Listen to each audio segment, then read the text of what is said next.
اللہ اللہ اللہ اللہ اللہ اللہ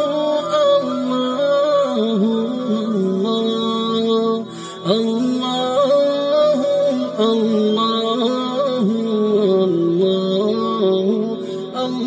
تم پرندوں سے دل بہلایا کرو۔ سپاہ گیری اس آدمی کے لیے خطرناک کھیل ہے جو عورت اور شراب کا دل دادا ہو۔ یہ الفاظ اپریل 1175 میں صلاح الدین ایوبی نے اپنے چچا زاد بھائی خلیفہ الصالح کے ایک امیر سیف الدین کو لکھے تھے۔ ان دونوں نے صلیبیوں کو درپردہ مدد اور ہیرے جواہرات کا لالچ دیا اور صلاح الدین ایوبی کو شکست دینے کی سازش کی تھی۔ صلیبی یہی چاہتے تھے۔ انہوں نے حملہ کیا۔ الصالح اور سیف الدین نے ان کی مدد کی۔ صلاح الدین ایوبی نے ان سب کو شکست دی۔ امیر سیف الدین اپنا مال و متاع چھوڑ کر بھاگا۔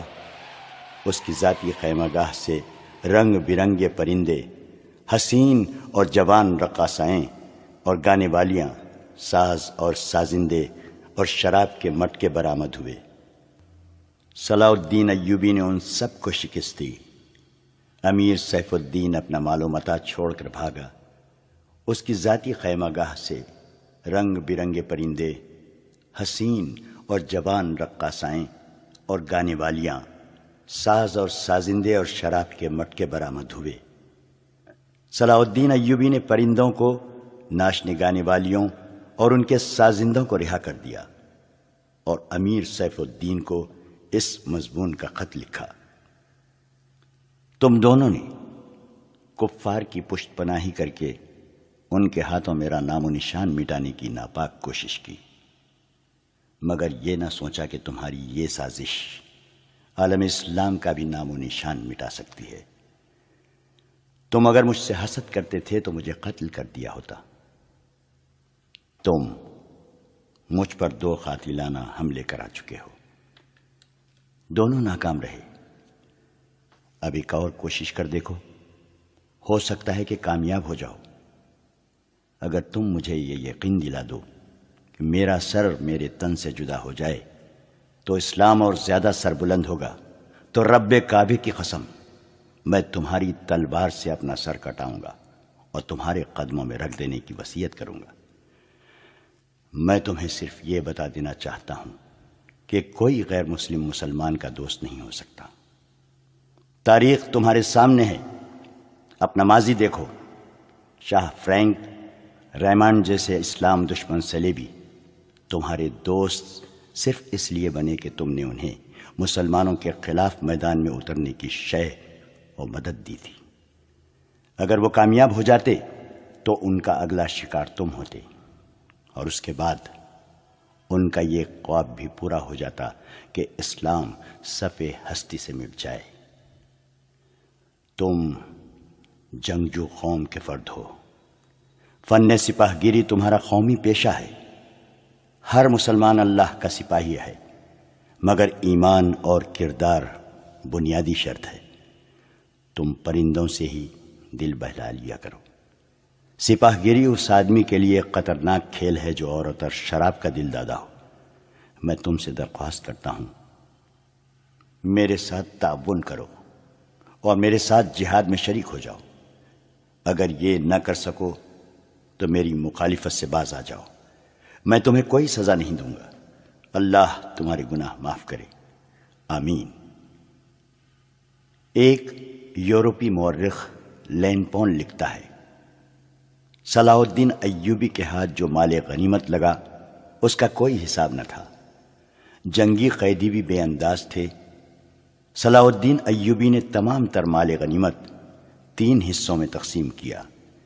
ایک حصہ جنگی قیدیوں میں تقسیم کر کے انہیں رہا کر دیا، دوسرا حصہ اپنی سپاہ اور غریبوں میں تقسیم کیا، اور تیسرا حصہ مدرسے نظام الملک کو دے دیا۔ اس نے اسی مدرسے سے تعلیم حاصل کی تھی۔ نہ خود کچھ رکھا، نہ اپنے کسی جنرل کو کچھ دیا۔ اس کا نتیجہ یہ ہوا کہ جنگی قیدی، جن میں بہت سے مسلمان تھے اور باقی غیر مسلم، رہا ہو کر صلاح الدین ایوبی کے کیمپ میں جمع ہو گئے اور اس کی اطاعت قبول کر کے اپنی خدمات ان کی فوج کے لیے پیش کر دیں۔ ایوبی کی کشادہ ظرفی اور عظمت دور دور تک مشہور ہو گئی۔ اس سے پہلے حسن بن صباح کے پراسرار فرقے فدائی، جنہیں یورپی مورخوں نے قاتلوں کا گروہ لکھا ہے، صلاح الدین ایوبی پر دوبارہ قاتلانہ حملے کر چکے تھے، لیکن خدائے ذوالجلال کو اپنے اس عظیم مرد مجاہد سے بہت کام لینا تھا۔ دونوں بار ایک معجزہ ہوا کہ اسلام کا یہ محافظ بال بال بچ گیا۔ اس پر تیسرا قاتلانہ حملہ اس وقت ہوا جب وہ اپنے مسلمان بھائیوں اور صلیبیوں کی سازش کی چٹان کو شمشیر سے ریزہ ریزہ کر چکا تھا۔ امیر سیف الدین میدان سے بھاگ گیا تھا، مگر وہ صلاح الدین ایوبی کے خلاف حسد اور کینے سے باز نہ آیا۔ اس نے حسن بن صباح کے قاتل فرقے کی مدد حاصل کر لی۔ یہ فرقہ ایک مدت سے اسلام کی آستین میں سانپ کی طرح پل رہا تھا۔ اس کا تفصیلی تعارف بہت ہی طویل ہے۔ مختصر یہ کہ جس طرح زمین سورج سے الگ ہو کر گناہوں کا گہوارہ بن گئی ہے، اسی طرح حسن بن صباح نام کے ایک آدمی نے اسلام سے الگ ہو کر نبیوں اور پیغمبروں والی عظمت حاصل کرنے کا منصوبہ بنایا۔ وہ اپنے آپ کو مسلمان ہی کہلاتا رہا اور ایسا گروہ بنا لیا جو طلسماتی طریقوں سے لوگوں کو اپنا پیروکار بناتا تھا۔ اس مقصد کے لیے اس گروہ نے نہایت حسین لڑکیاں، نشہ آور جڑی بوٹیاں، ہیپنوٹزم اور چرب زبانی جیسے طریقے اختیار کیے۔ بہشت بنائی جس میں جا کر پتھر بھی موم ہو جاتے تھے۔ اپنے مخالفین کو ختم کرنے کے لیے قاتلوں کا ایک گروہ تیار کیا۔ قتل کے طریقے خفیہ اور پراسرار ہوتے تھے۔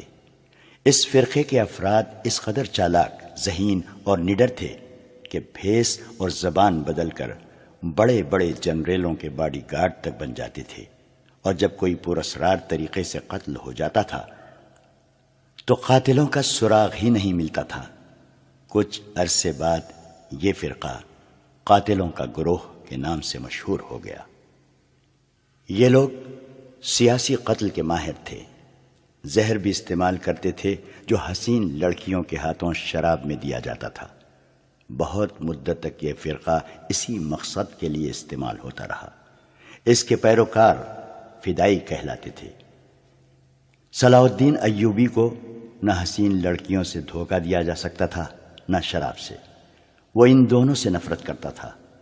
اسے قتل کرنے کا یہی ایک طریقہ تھا کہ اس پر قاتلانہ حملہ کیا جائے۔ اس کے محافظوں کی موجودگی میں اس پر حملہ نہ کیا جا سکتا تھا۔ 2 حملے ناکام ہو چکے تھے۔ اب جبکہ صلاح الدین ایوبی کو یہ توقع تھی کہ اس کا چچا زاد بھائی الصالح اور امیر سیف الدین شکست کھا کر توبہ کر چکے ہوں گے، انہوں نے انتقام کی ایک اور زیر زمین کوشش کی۔ صلاح الدین ایوبی نے اس فتح کا جشن منانے کی بجائے حملے جاری رکھے اور 3 قصبوں کو قبضے میں لے لیا۔ ان میں غزہ کا مشہور قصبہ بھی تھا۔ اسی قصبے کے گرد و نواح میں ایک روز صلاح الدین ایوبی امیر جاوا الاسدی کے خیمے میں دوپہر کے وقت غنودگی کے عالم میں سستا رہا تھا۔ اس نے اپنی وہ پگڑی نہیں اتاری تھی جو میدان جنگ میں اس کے سر کو صحرا کے سورج اور دشمن کی تلوار سے محفوظ رکھتی تھی۔ خیمے کے باہر اس کے محافظوں کا دستہ موجود اور چوکس تھا۔ باڈی گارڈز کے اس دستے کا کمانڈر ذرا سی دیر کے لیے وہاں سے چلا گیا۔ ایک محافظ نے صلاح الدین ایوبی کے خیمے کے گرے ہوئے پردوں میں سے جھانکا۔ اسلام کی عظمت کے پاسبان کی آنکھیں بند تھیں۔ وہ پیٹھ کے بل لیٹا ہوا تھا۔ اس محافظ نے باڈی گارڈز کی طرف دیکھا ان میں سے 3-4 باڈی گارڈز نے اس کی طرف دیکھا۔ محافظ نے اپنی آنکھیں بند کر کے کھولی۔ 3-4 محافظ اٹھے اور دوسروں کو باتوں میں لگا لیا۔ محافظ خیمے میں چلا گیا، کمر بند سے خنجر نکالا، دبے پاؤں چلا اور پھر چیتے کی طرح سوئے ہوئے صلاح الدین ایوبی پر جست لگائی۔ خنجر والا ہاتھ اوپر اٹھا، عین اسی وقت صلاح الدین ایوبی نے کروٹ بدلی۔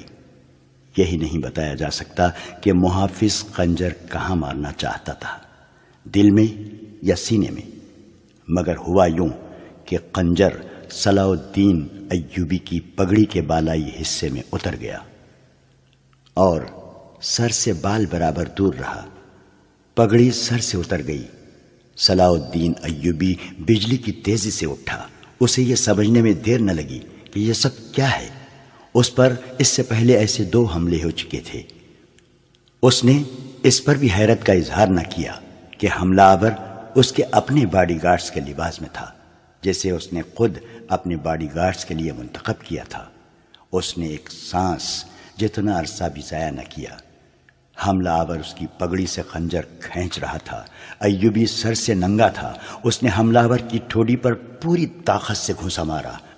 ہڈی ٹوٹنے کی آواز سنائی دی۔ حملہ آور کا جبڑا ٹوٹ گیا تھا۔ وہ پیچھے کو گرا اور اس کے منہ سے ہیبت ناک آواز نکلی۔ اس کا خنجر صلاح الدین ایوبی کی پگڑی میں رہ گیا تھا۔ ایوبی نے اپنا خنجر نکال لیا۔ اتنے میں 2 محافظ دوڑتے اندر آئے۔ ان کے ہاتھوں میں تلواریں تھیں۔ صلاح الدین ایوبی نے انہیں کہا کہ اسے زندہ پکڑ لو، مگر یہ دونوں محافظ صلاح الدین ایوبی پر ٹوٹ پڑے۔ صلاح الدین ایوبی نے ایک خنجر سے 2 تلواروں کا مقابلہ کیا۔ یہ مقابلہ 1-2 منٹ کا تھا، کیونکہ تمام باڈی گارڈز اندر آ گئے تھے۔ صلاح الدین ایوبی یہ دیکھ کر حیران رہ گیا کہ اس کے باڈی گارڈز 2 حصوں میں تقسیم ہو کر ایک دوسرے کو لہو لہان کر رہے تھے۔ اسے چونکہ معلوم نہیں تھا کہ ان میں اس کا دشمن کون اور دوست کون ہے، وہ اس معرکے میں شریک نہ ہو سکا۔ کچھ دیر بعد جب باڈی گارڈز میں سے چند ایک مارے گئے، کچھ بھاگ گئے اور بعض زخمی ہو کر بے حال ہو گئے، تو انکشاف ہوا کہ اس دستے میں جو صلاح الدین ایوبی کی حفاظت پر مامور تھا، 7 محافظ فدائی تھے جو صلاح الدین ایوبی کو قتل کرنا چاہتے تھے۔ انہوں نے اس کام کے لیے صرف 1 فدائی خیمے میں بھیجا تھا۔ اندر صورتحال بدل گئی، چنانچہ باقی بھی اندر چلے گئے، اصل محافظ بھی اندر گئے۔ وہ صورتحال سمجھ گئے اور صلاح الدین ایوبی بچ گیا۔ اس نے اپنے پہلے حملہ آور کی شہرک پر تلوار کی نوک رکھ کر پوچھا کہ وہ کون ہے اور اسے کس نے بھیجا ہے۔ سچ بولنے کے بدلے صلاح الدین ایوبی نے اسے جاں بخشی کا وعدہ دیا۔ اس نے بتا دیا کہ وہ فدائی ہے اور اسے کیمشتکن، جسے بعض مورخوں نے گمشتگین لکھا ہے، نے اس کام کے لیے بھیجا تھا۔ کیمشتکن الصالح کے قلعے کا گورنر تھا۔ اصل کہانی سنانے سے پہلے یہ ضروری معلوم ہوتا ہے کہ ان واقعات سے پہلے کے دور کو دیکھا جائے۔ صلاح الدین ایوبی کے نام، اس کی عظمت اور تاریخ اسلام میں اس کے مقام اور کارناموں سے کون واقف نہیں ہے؟ ملت اسلامیہ تو اسے بھول ہی نہیں سکتی، مسیحی دنیا بھی اسے ہمیشہ یاد رکھے گی۔ لہٰذا یہ ضروری معلوم نہیں ہوتا کہ صلاح الدین ایوبی کا شجرہ نسب تفصیل سے بیان کیا جائے۔ ہم جو کہانی سنانے لگے ہیں وہ اس نوعیت کی ہے جس کی وسعت کے لیے تاریخ کا دامن تنگ ہوتا ہے۔ یہ تفصیلات واقعہ نگاروں اور قلمکاروں کی ریکارڈ کی ہوئی ہوتی ہیں، کچھ سینہ بسینہ اگلی نسلوں تک پہنچتی ہیں۔ تاریخ کے دامن میں صلاح الدین ایوبی کے صرف کارنامے محفوظ کیے گئے ہیں۔ ان سازشوں کا ذکر بہت کم آیا ہے جو اپنوں نے اس کے خلاف کی، اور اس کی بڑھتی ہوئی شہرت اور عظمت کو داغدار کرنے کے لیے اسے ایسی لڑکیوں کے جال میں پھانسنے کی بار بار کوشش کی گئی جن کے حسن میں طلسماتی اثر تھا۔ تاریخ اسلام کا یہ حقیقی ڈرامہ 23 مارچ 1169 کے روز سے شروع ہوتا ہے، جب صلاح الدین ایوبی کو مصر کا وائسرائے اور فوج کا کمانڈر ان چیف بنایا گیا۔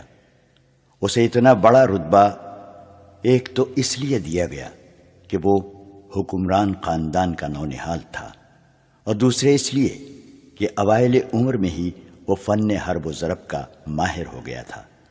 سپاہ گیری ورثے میں پائی تھی۔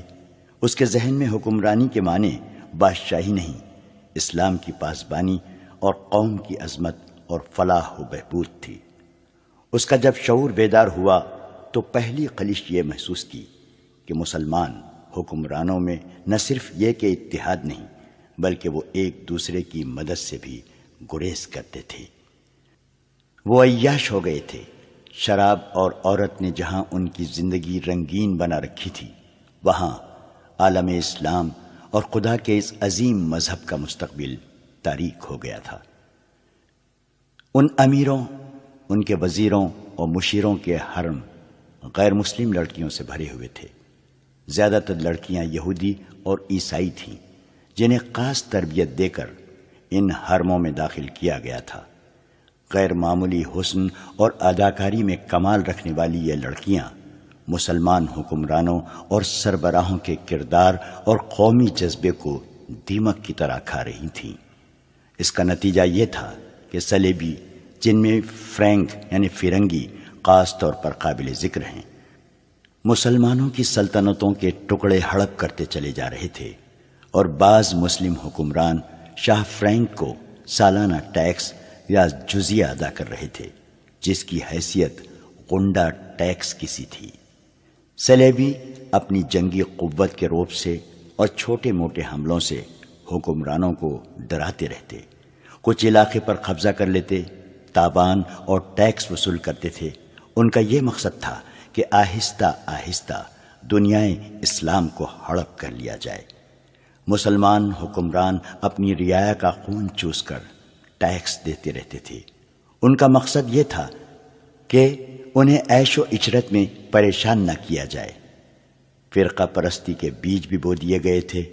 ان میں سب سے زیادہ خطرناک فرقہ حسن بن صباح کا تھا، جو صلاح الدین ایوبی کی جوانی سے 1 صدی پہلے مورز وجود میں آیا تھا۔ یہ مفاد پرستوں کا فرقہ تھا، بے حد خطرناک اور پراسرار۔ یہ لوگ اپنے آپ کو فدائی کہلاتے تھے، جو بعد میں حشیشین کے نام سے مشہور ہوئے، کیونکہ وہ حشیش نام کی ایک نشہ آور شے سے دوسروں کو اپنے جال میں پھانستے تھے۔ صلاح الدین ایوبی نے مدرسہ نظام الملک میں تعلیم حاصل کی۔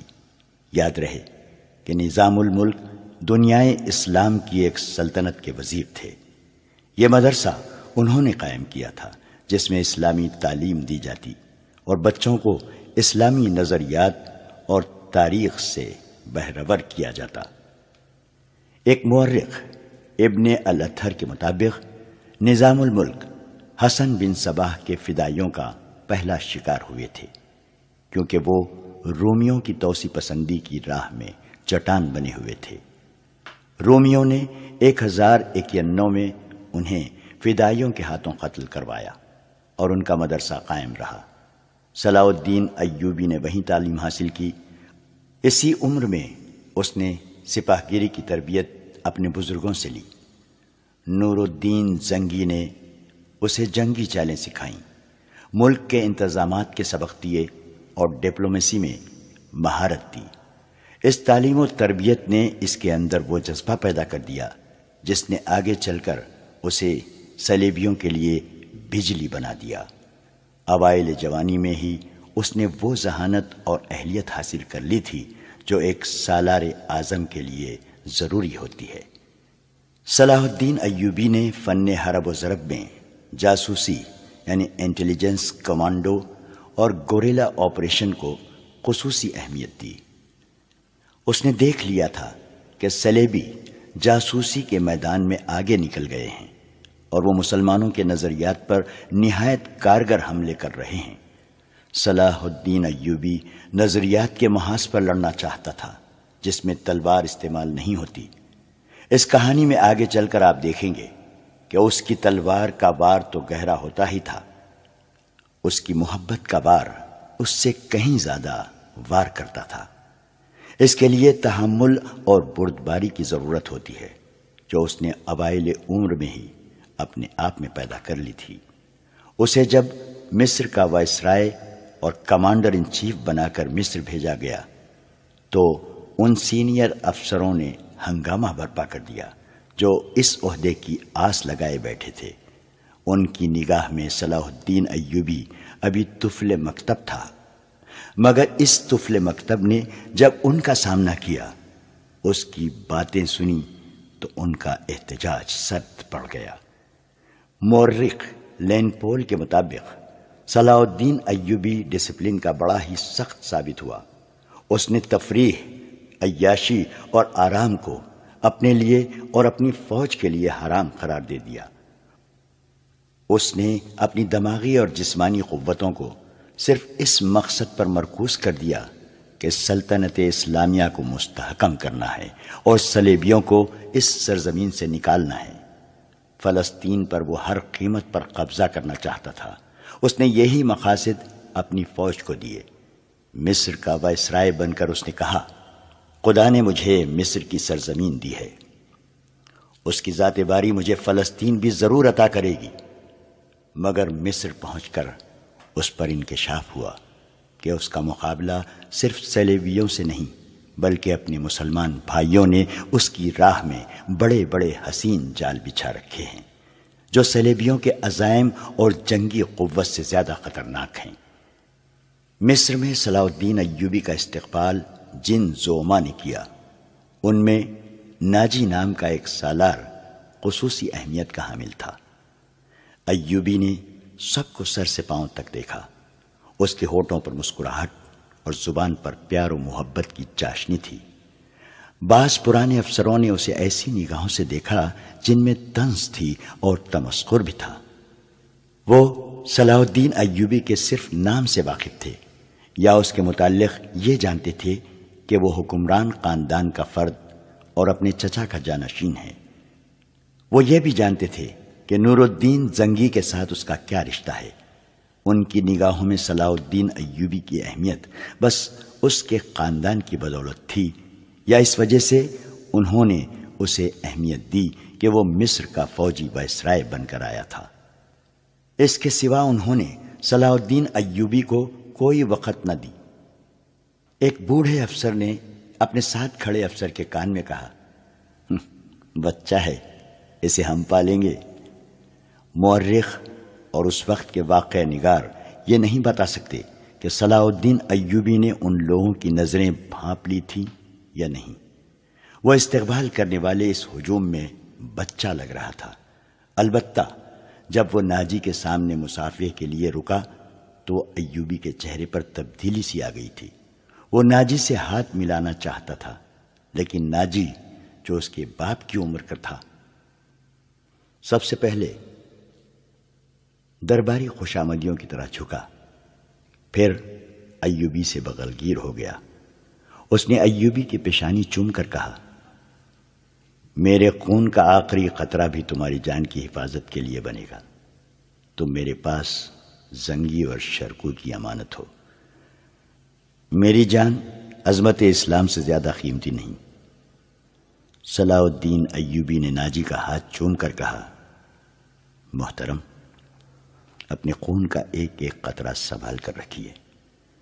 صلیبی سیاہ گھٹاؤں کے مانند چھا رہے ہیں۔ ناجی جواب میں صرف مسکرایا، جیسے صلاح الدین ایوبی نے کوئی لطیفہ سنایا ہو۔ صلاح الدین ایوبی اس تجربے کار سالار کی مسکراہٹ کو غالباً نہیں سمجھ سکا۔ ناجی فاطمی خلافت کا پروردہ سالار تھا۔ وہ مصر میں باڈی گارڈز کا کمانڈر تھا، جس کی نفری 50,000 تھی اور ساری کی ساری نفری سوڈانی تھی۔ یہ فوج اس دور کے جدید ہتھیاروں سے مسلح تھی اور یہ فوج ناجی کا ہتھیار بن گئی تھی، جس کے زور پر وہ بے تاج بادشاہ بنا بیٹھا تھا۔ وہ سازشوں اور مفاد پرستی کا دور تھا۔ اسلامی دنیا کی مرکزیت ختم ہو چکی تھی۔ صلیبیوں کی بھی نہایت دلکش تخریب کاریاں شروع ہو چکی تھیں۔ زر پرستی اور طیش کا دور دورہ تھا۔ جس کے پاس ذرا سی بھی طاقت تھی اسے وہ اپنی اقتدار کے تحفظ کے لیے اور دولت سمیٹنے کے لیے استعمال کرتا تھا۔ سوڈانی باڈی گارڈز فوج کا کمانڈر ناجی مصر میں حکمرانوں اور دیگر سربراہوں کے لیے دہشت بنا ہوا تھا۔ خدا نے اسے سازش ساز دماغ دیا تھا۔ اسے اس دور کا بادشاہ ساز کہا جاتا تھا۔ بنانے اور بگاڑنے میں خصوصی مہارت رکھتا تھا۔ اس نے صلاح الدین ایوبی کو دیکھا تو اس کے چہرے پر بالکل اسی طرح مسکراہٹ آ گئی جس طرح کمزور سی بھیڑ کو دیکھ کر بھیڑیے کے دانت نکل آتے ہیں۔ ایوبی اس زہر خند کو نہ سمجھ سکا۔ اس کے لیے سب سے زیادہ اہم آدمی ناجی تھا، کیونکہ وہ 50,000 باڈی گارڈز کا کمانڈر تھا اور صلاح الدین کو اس فوج کی ضرورت تھی۔ صلاح الدین ایوبی سے کہا گیا کہ حضور بڑی لمبی مسافت سے تشریف لائے ہیں، پہلے آرام کر لیں۔ تو اس نے کہا، میرے سر پر جو دستار رکھ دی گئی ہے میں اس کے اہل نہ تھا۔ اس دستار نے میرا آرام اور میری نیند حرام کر دی ہے۔ کیا آپ حضرات مجھے اس چھت کے نیچے نہیں لے چلیں گے جہاں میرے فرائض میرا انتظار کر رہے ہیں؟ کیا حضور کام سے پہلے طعام پسند نہیں فرمائیں گے؟ اس کے نائب نے پوچھا۔ صلاح الدین ایوبی نے کچھ سوچا اور ان کے ساتھ چل پڑا۔ لمبے تڑنگے قوی ہیکل باڈی گارڈز اس عمارت کے سامنے کھڑے تھے جس میں کھانے کا انتظام کیا گیا تھا۔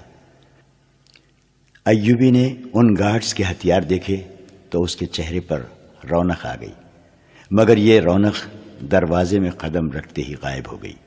وہاں 4 نوجوان لڑکیاں جن کے جسموں میں زہر شکن لچک اور شانوں پر بکھرے ہوئے ریشمی بالوں میں قدرت کا حسن سمویا ہوا تھا، ہاتھوں میں پھولوں کی پتیوں سے بھری ہوئی خوشنما ٹوکریاں اٹھائے کھڑی تھی۔ انہوں نے صلاح الدین ایوبی کے راستے میں پتیاں بکھیرنی شروع کر دیں اور اس کے ساتھ دف کی تال پر طاؤس و رباب اور شہنائیوں کا مسحور کن نغمہ ابھرا۔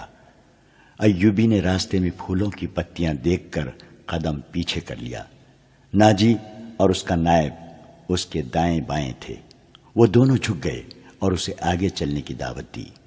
یہ وہ انداز تھا جسے مغل بادشاہوں نے ہندوستان میں رائج کیا تھا۔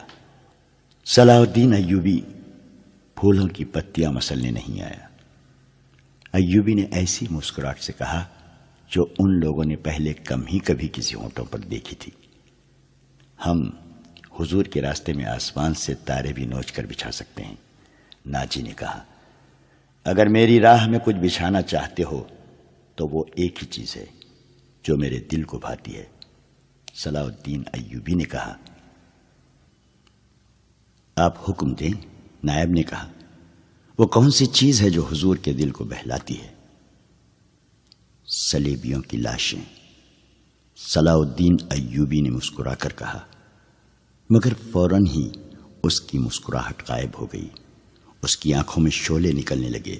اس نے دھیمی آواز میں جس میں قہر اور عتاب چھپا ہوا تھا کہا، مسلمان کی زندگی پھولوں کی سیج نہیں۔ جانتے نہیں ہو صلیبی سلطنت اسلامیہ کو چوہوں کی طرح کھا رہے ہیں، اور جانتے ہو وہ کیوں کامیاب ہو رہے ہیں؟ صرف اس لیے کہ ہم نے پھولوں کی پتیوں پر چلنا شروع کر دیا ہے۔ ہم نے اپنی بچیوں کو ننگا کر کے ان کی عصمتیں رون ڈالی ہیں۔ میری نظریں فلسطین پر لگی ہوئی ہیں۔ تم میری راہ میں پھول بچھا کر مصر سے بھی اسلام کا پرچم اتروا دینا چاہتے ہو؟ اس نے سب کو ایک نظر دیکھا اور دبدبی سے کہا، اٹھا لو یہ پھول، اٹھا لو یہ میرے راستے سے۔ میں نے ان پر قدم رکھا تو میری روح کانٹوں سے چھلنی ہو جائے گی۔ ہٹا دو لڑکیوں کو میرے راستے سے، کہیں ایسا نہ ہو کہ میری تلوار ان کے اتنے دلکش سنہرے بالوں میں الجھ کر بیکار ہو جائے۔ حضور کی جاہ وہ حشمت، مجھے حضور نہ کہو۔ صلاح الدین ایوبی نے بولنے والے کو یوں ٹوک دیا جیسے تلوار سے کسی کافر کی گردن کاٹ دی ہو۔ اس نے کہا، حضور وہ تھے جن کا تم کلمہ پڑھتے ہو اور جن کا میں غلام بے دام ہوں، میری جان فدا ہو اس حضور صلی اللہ علیہ وسلم پر جن کے مقدس پیغام کو میں نے سینے پر کندہ کر رکھا ہے۔ میں یہی پیغام لے کے مصر آیا ہوں۔ صلیبی مجھ سے یہ پیغام چھین کر بحر روم میں ڈبو دینا چاہتے ہیں، شراب میں غرق کر دینا چاہتے ہیں۔ میں بادشاہ بن کے